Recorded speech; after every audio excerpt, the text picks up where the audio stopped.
Telugu Desam party కేంద్ర కార్యాలయం ఎన్టీఆర్ భవన్ కు పలు సమస్యలతో వచ్చిన ప్రజలు, పార్టీ నాయకులు, కార్యకర్తల నుంచి సీఎం చంద్రబాబు వినతులు స్వీకరించారు.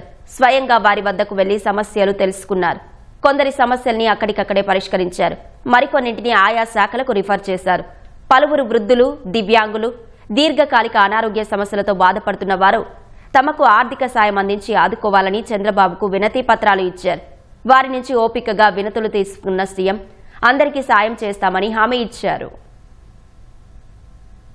మా అబ్బాయి 100% డిజేబుల్డ్, 11 years అయ్యాయి. పుట్టిన నుండి ఇదే ప్రాబ్లం.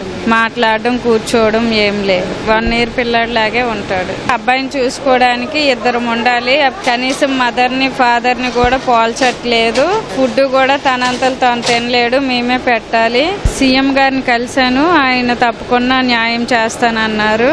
100%. పేరు చిన్ని రామ సత్యనారాయణ అండి. ఆంధ్రప్రదేశ్ స్టేట్ ఆర్యవైశ్య మహాసభ అధ్యక్షుడిని. మేమందరం కూడా పార్టీలో చేరటానికి వచ్చింది జరిగింది.